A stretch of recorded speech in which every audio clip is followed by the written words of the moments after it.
Here with Erik Johnson from Valve, and we're going to talk a little bit right before the International. We're about an hour from when the first match starts. Is there a little bit of anticipation going on, or are all the staff super excited to get this finally started? Yeah, we're really excited. We look forward to this time of year more than any other time, and we've spent, the last 2 weeks pretty much completely planning for this event, and we spend months ahead of this kind of getting everything put together. So, we're ready to go. We were ready to start last night. All the players really love their conditions here. They said the hotel's even better than last year. Everything's taken care of. Do you guys make that a goal to kind of treat the players very, very well? What's the you spoke about that a little bit in the meeting. What's the whole aim behind that? Well, we don't even look at it like we're treating the players well. We just feel like we're treating them the way they should be treated. If you look at any sport where people have the number of fans that all these players do, they tend to be pretty highly compensated, and they tend to be treated pretty well. They can do things that a lot of people wish they could do. So we feel like we're treating them appropriately. That said, a lot of pro gamers, they don't necessarily have the best compensation. It's a job that's very hard to do. It's very hard to make a living from. Where only a fraction of the top earners really kind of do very well for themselves. How do you see that, and what's the process to go about improving that? Well, this tournament, it's funny. I mean, the goal that we have here at the International is about finding who the best Dota team is in the world. We know that for some teams it will help in terms of the stability of the team and these people's careers and things like that. But we need to solve that problem throughout the year. And we've done some things to help that around spectation of tournaments and making them accessible to fans, around attaching the economy to those events also, but that's still pretty indirect. We want all of the players here, and even players that aren't here, to be able to have a direct connection with customers. You should be able to have a relationship with your favorite player. You should be able to play games where other users in that game know who your favorite player is. And so over the next year, after we get done with the tournament, that's the kind of things that we're going to start experimenting with. And I know you guys spend a lot of time tweaking stuff like the matchmaking algorithm, and people are going to kill me if I don't ask you about that. So how's that going? There's a lot of back and forth discussion with the community about that. They have very polarized opinions on whether the matchmaking works or not. How do you guys go about that process?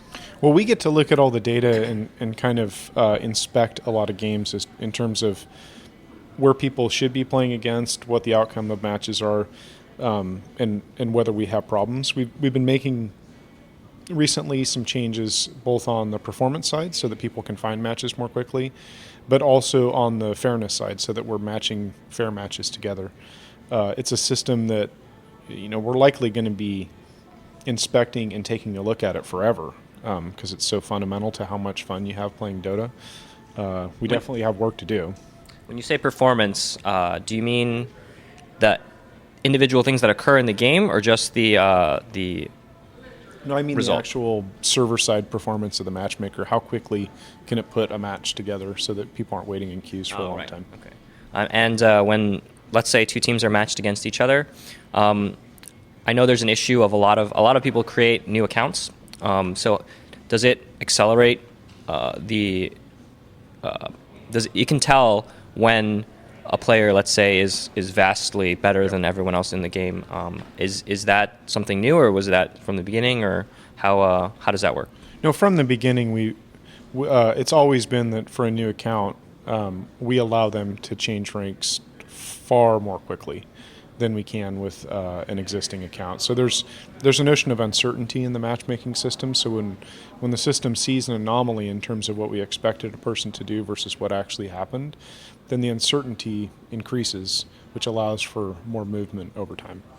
I actually got a lot of feedback from some people saying that the training thing, that you have to spend 10 minutes doing the training thing to start creating a new account, actually killed a lot of people making Smurfs. Do you think that was the case? I don't know if it was a case, but that's a fine side effect of training people to play Dota. The 10 minutes is just too much, and they can't do it. But do you guys play a lot inside, Valve office? Yeah, we play every day. Oh yeah. What heroes do they like, or what do you like? Well, there's always, just like there is on public, when we get a new hero in the game, even if it's not animating, there's the rush to get to play that hero for the first time. A lot of our choices end up, the popular hero tends to be the hero that got content last, so if we get a new voice actor in, everybody wants to hear the voice. We do, just for the sake of testing, we random a lot, so we're making sure we're getting good coverage, and we play least played to make sure we're getting coverage a lot. So there is a certain amount of just wanting to test the game and making sure we're exercising as much of the code base as we can. Do you guys stack with other Valve employees? No, again. Yeah, we have to work together every day, and we've known each other for a long time. So, yeah, Dota can get a little too emotional if you kind of go that direction. You spoke with all the players before TI3 started. How do you feel about the teams that are here? How it compares to last year, and what do you think is different this time? From top to bottom, the strength of the teams at this tournament is the greatest that we've ever seen. That's our opinion going into the tournament. We'll see how it plays out, but many of these players, we've seen last year and in the year before, we've seen them kind of mature professionally. So we're as big a fans of professional Dota as anyone. So for us, the event itself is fun. We like having a bunch of fans get to watch our tournament. We like meeting all the players. We really like all these guys. So we're super fired up to get started. So which team are you a fan of? You can tell me. You don't have to. I promise this won't go on the internet. Yeah. No, we're a fan of as many good games as we can get out of the tournament. I didn't think you would tell me, but later on I'm going to ask you. Do you have any stories about playing, pubbing or whatever? Do you personally have anything that's fun to share? There's a group of us that have been playing Dota going back to Dota 1 for a long time, so most of our stories aren't about Dota. They're more about who has the newborn baby that's crying into the microphone while we're playing. Those are most of the funny stories. I had one of my kids throw up all over me in the middle of a Dota match, so it's kind of... Did you pause? No, we didn't pause. No. And there's no leaving. Legit. Nice. So, from a community perspective, Valve has a very, very good reputation with the fans. They have a lot of goodwill.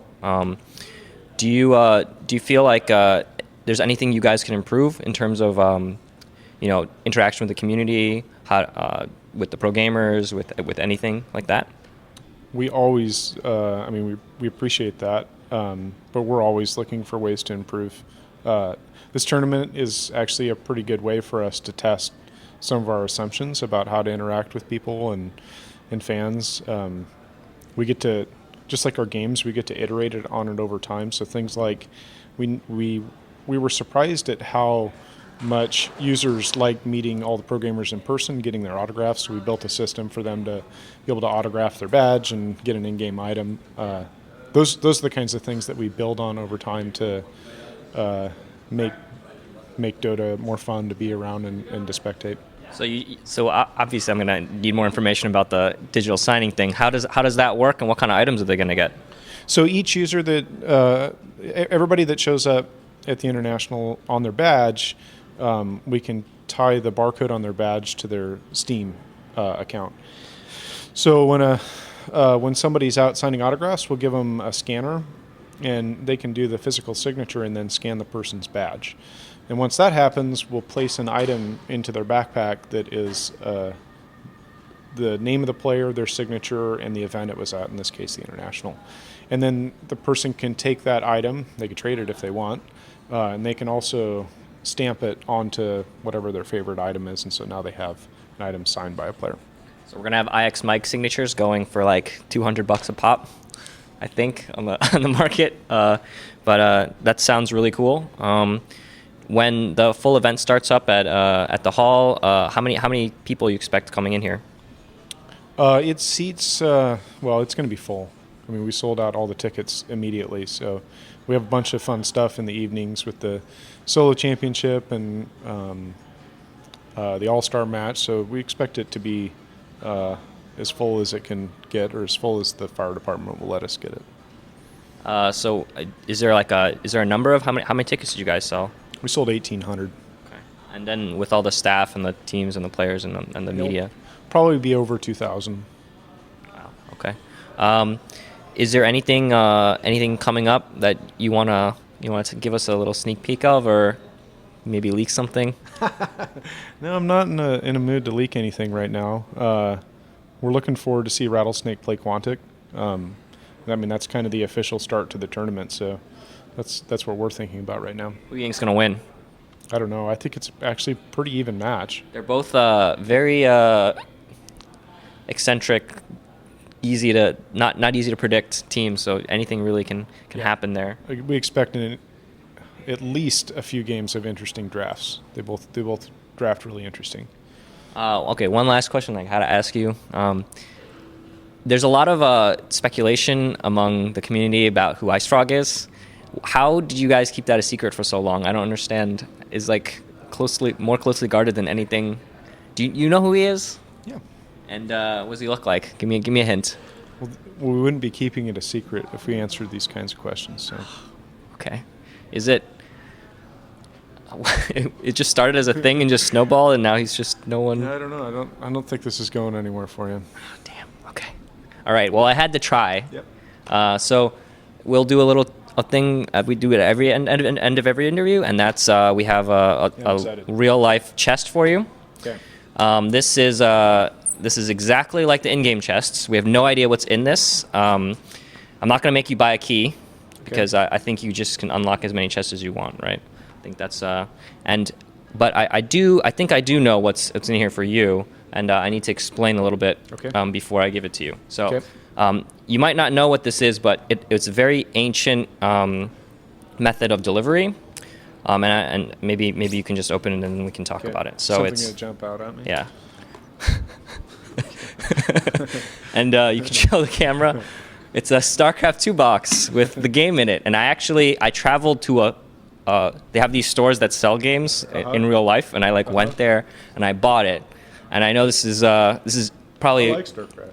this is very new to a lot of people because they're so used to buying stuff on Steam digitally, but there is a way to get a game in real life in your hands, and you have to actually walk there. I know it sounds crazy, but that's for you.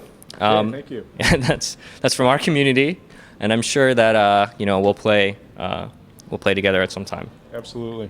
Thank you very much. Thank you.